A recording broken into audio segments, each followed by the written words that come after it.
Good morning, Jesus. Good morning, Hong Kong. Good evening, Lebanon. At isang mainit na pagbati ang aking pinaabot dito sa Pilipinas, sa lahat ng iba't iba pa mga bahagi ng mundo. Christian greetings to each and everyone. Hallelujah. Once again, let us say a short prayer. Thank you so much, oh God. Hallelujah, Lord Jesus, for giving us another opportunity. Another privilege, oh God, hallelujah, to be gathered together to listen to thy truth, to listen to thy word, thy message, oh God, hallelujah, that will guide us as we worship you, as we serve you, oh God, hallelujah, for the glory of your most holy name. Guide each and every one of us with your spirit of truth, especially me, oh God, hallelujah, in imparting thy truth, oh God, hallelujah, with clarity and understanding of God, hallelujah, that we may we may benefit, oh God, hallelujah, for this wonderful um, for this wonderful opportunity that you have given to each and every one of us. Thank you so much, Lord Jesus. All glory and honor belongs unto you. In Jesus Christ's mighty name I pray. Amen, amen, and amen. Praise God. Once again, isang magandang araw at gabi sa anong dapod ng mundo tayo naroon sa mga pagkakataong ito. Maraming salamat sa ating Panginoon Diyos sapagkat patuloy niya tayong ginagabayan at binibigyan ng ganitong mga pagkakataon. Praise God. I'd like to take you this lesson which I entitled Called to be a Poem. Praise God. Simulan natin ang ating pag-aaral sa pamamagitan ng pagbasa sa banal na aklat sa Matthew chapter 11 verse 29. Ito po ang sinasabi. Take my yoke upon you and learn of me, for I am meek and lowly in heart, and you shall find rest unto your soul. Karamihan sa mga tao, mga kapatid, have little interest in fulfilling the role of a poem. At the karamihan, most people are interested in self-preservation, not in sacrifice, in getting ahead, not in taking a backseat, in being served, not in serving. Consequently, my dear brothers and sisters, gentleness and humility are less desirable. Uh, trust traits in comparison to charisma and leadership ability. And yet, Christ himself described himself as that of a former, the role of a poem. At ganyan ang sinabi, pasarin ninyo ang aking pamatok at mag-aral kayo sa akin. Napakalinaw, no? Mag-aral tayo sa ating Panginoon Diyos. Ano yun? Sapagkat ako'y maamo at may pagpakumbabang puso at masusumpungan ninyo ang kapahingahan ng inyong kaluluwa. Very good. By the way, what is a poem? What is a poem? Chess is one of the most popular games in the world. Two players, each beginning with 16 pieces of 6 kinds, move chess pieces according to fixed rules across a chessboard in an attempt to checkmate the opponent's king.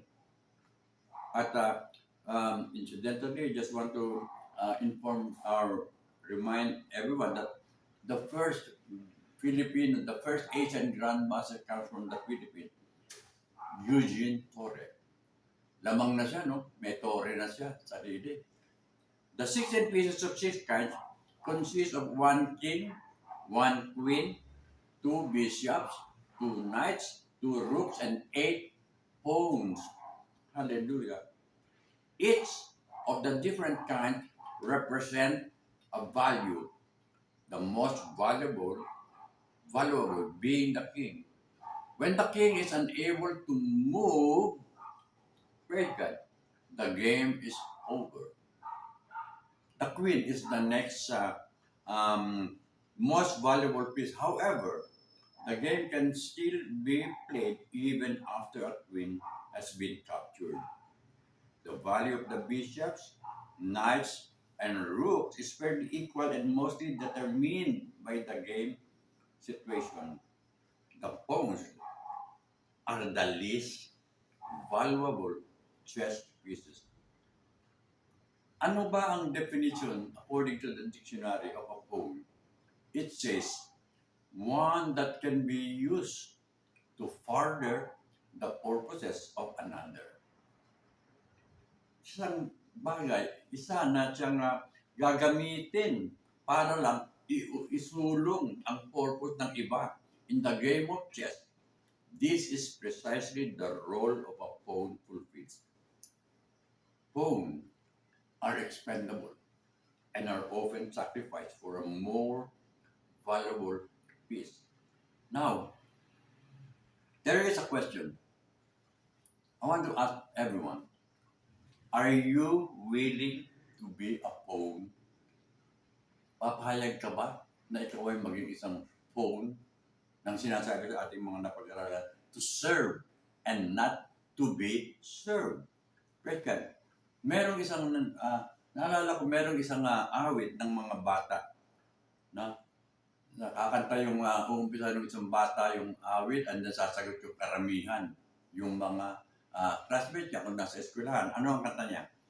I'm in the Lord's army. Sasagot ngayon yung mga bata, yes, sir! Yes, sir!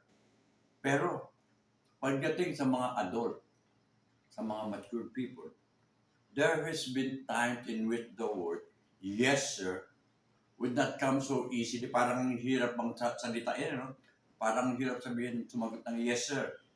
Especially when it involved being used to further the purposes of another. Parang hindi tayo pumapayag na gamitin tayo para sa kapakinabangan ng iba. Gaya sa Naaman, in 2 Kings 5:1-19, ang kwento nito, there is willingness to be called upon to do great things. Now, tanungin natin ang sarili natin. What about things that do not lead to greatness? Hindi, paano yung mga bagay na hindi ako magiging dakila? What about things that cause others to think less of me? Iisipin nila, mas mababa ako. Am I willing to decrease? Praise God. Am I willing to be used to further the purposes of another? Am I willing to be a pawn? Seldom, no? Madalang, if ever, will you hear gentleness and humility expressed as commendable traits, especially for leaders. But according to Scripture, these are the traits we are supposed to exhibit. Ito ang dapat na makita sa atin, character trait natin. Praise God. Ano ang sinasabi ni Apostle Paul sa Philippians 2, verses 3 and 4? Let nothing be done through strife or vain glory,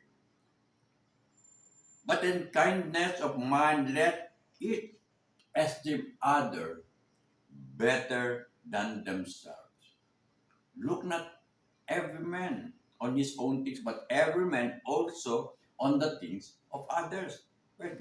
Huwag ninyong gawin ang anuman sa pamamagitan ng pagkakampi-kampi o sa pamamagitan ng pagpapadalo, kundi sa kababaan ng pag-iisip na ipalagay ng bawat sa ang iba na lalong mabuti kaysa sa kanyang sarili. Huwag tingnan ng bawat isa sa inyo ang sa kanyang sarili, kundi ang bawat isa naman ay sa iba't iba.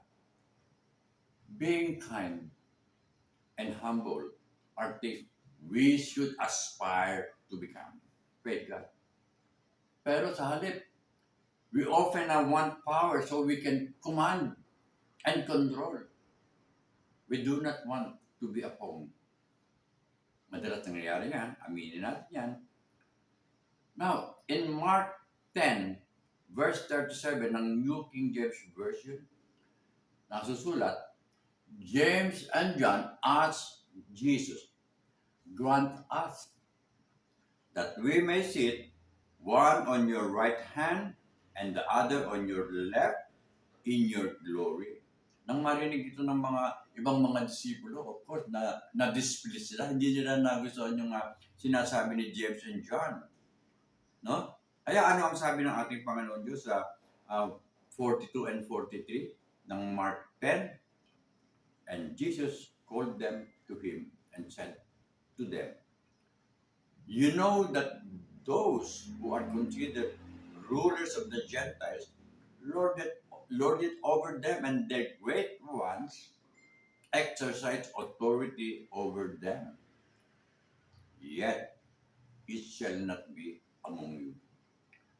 But whoever desires to become great among you shall be your servant. Hallelujah. Praise God. At sila'y pinalapit ni Jesus sa kanya. At sa kanila ay sinabi, nalalaman ninyo na yung mga inaaring mga pinuno ng mga hentil ay Panginoon sa kanila. At ang sa kanila'y mga dakila ay nagsisigamit ng kapamahalaan sa kanila. Datapwat sa inyo ay hindi gayon. Kundi ang sinumang ibig na dumakila sa inyo ay magiging lingkod ninyo. Hallelujah. Praise God. Gusto mo dumakila? Maglingkod ka. Praise God. As Christian, leaders in the marketplace, in the home, and in the church, we must act as servant, not as Lord. We must put off desires for importance and put on kindness, humbleness of mind, and meekness. Yan ay nasusulat po sa Colossians 3:12. No?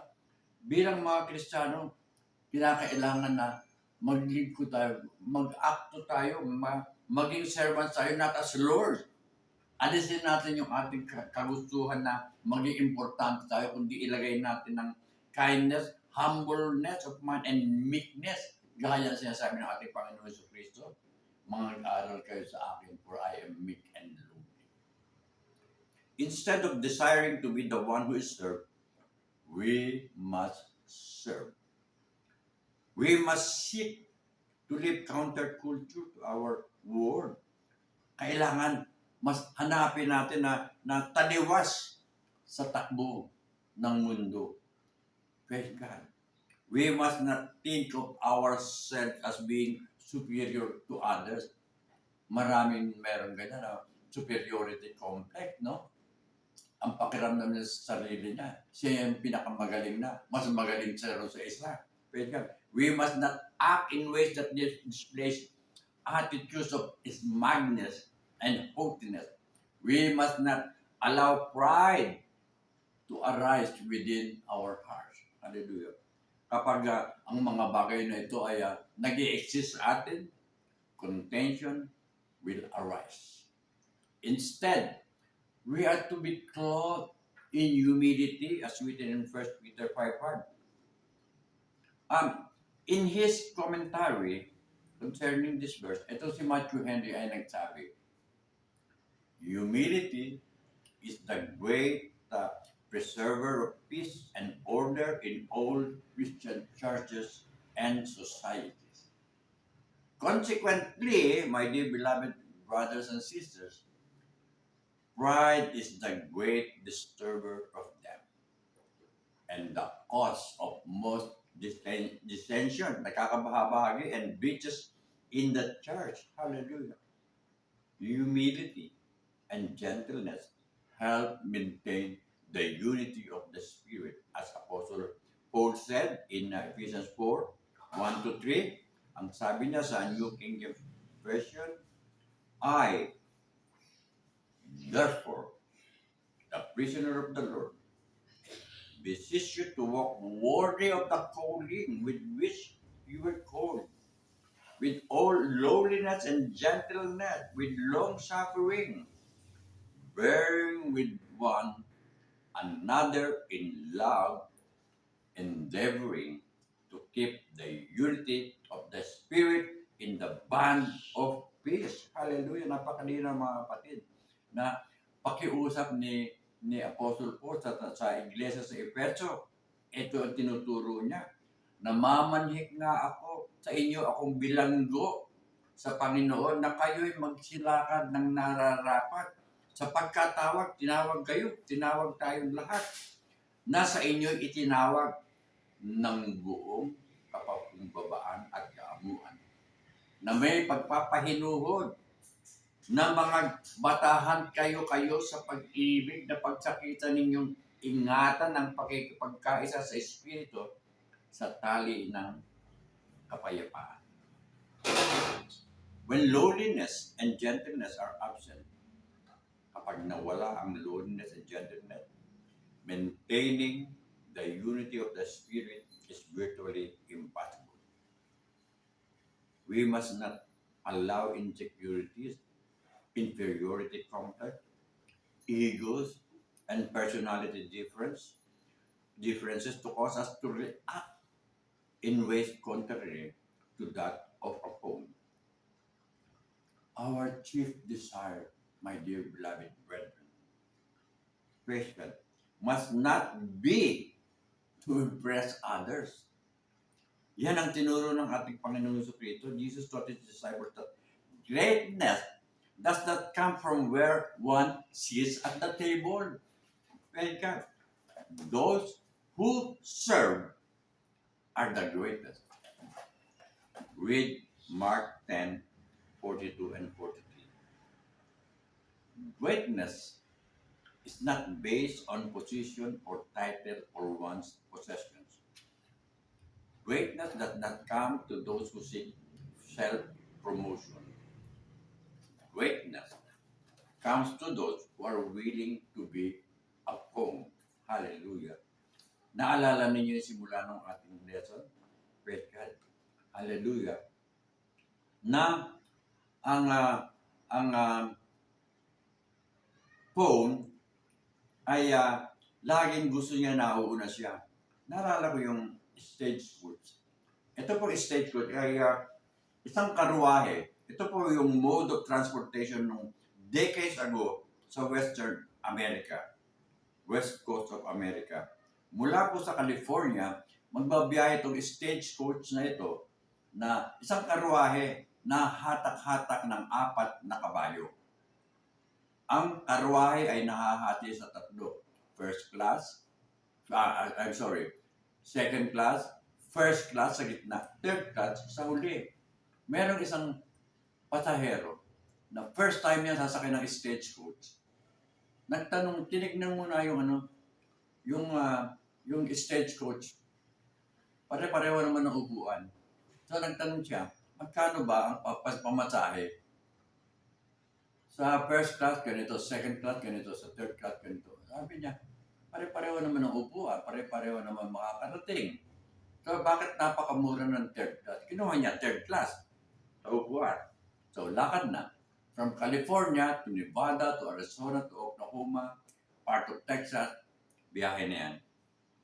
Pagdating sa isang dako na paakyat ng bundok, ang sabi ng kutsero, lahat ng mga nasa first class, stay on your seat. Diyan lang kayo, huwag kayong aalis dyan.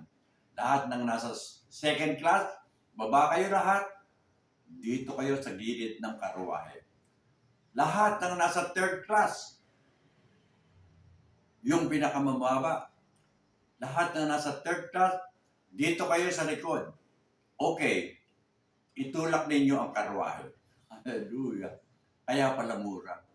Sila ay maglilingkod. Pero yan ang sinasabi ng ating Panginoong Jesucristo. In being served, not in serving, ang gusto ng karamihan. Consequently, gentleness and humility are the less desirable traits in comparison to charisma and leadership ability. But our Lord Jesus Christ Himself described Himself as that of the former, as a phone. Kaya naman sinabi niya, pasanin ninyo ang aking pamato at mag-aral kayo sa akin. Sapagkat ako'y maamo at mapagpakumbabang puso at masusumpungan ninyo ang kapahingaan ng inyong kaluluwa. Praise God. Ito po ang ating lesson na nagsasabing greatness is not based on position or title or one's possession. Greatness does not come to those who seek self-promotion. Tayo'y lingkod ng ating Panginoong Jesucristo. tayo lingkod ng ating Panginoong Diyos. Greatness comes to those who are willing to be a pawn, being servant, to serve others and not to be served. Maraming salamat once again sa lahat ng ating nakasama sa umagang ito at sa tuwi-tuwi na aking inaanyayahan ng lahat na patuloy tayo mag-anyaya na makasama natin dito sa prayer morning devotion ng New Life Fellowship, UPCI Hong Kong sa pangunguna ng ating buting pastor, Pastor Bobby Librado and Sister Cynthia, upang maraming makinabang sa salita ng ating Panginoon Diyos na sa tuwi-tuwi na ay ating naririnig at sa unang-unang layunin ng platform na ito na tayo sama-samang manalangin para sa isa't isa, hindi lamang para sa ating sarili, kundi sa lahat ay dapat tayong manalangin, lalong-lalo na sa ating pagkakaisa in the spirit of truth and love, of peace. Thank you so much. Back to you, Pastor Bobby. God bless everyone.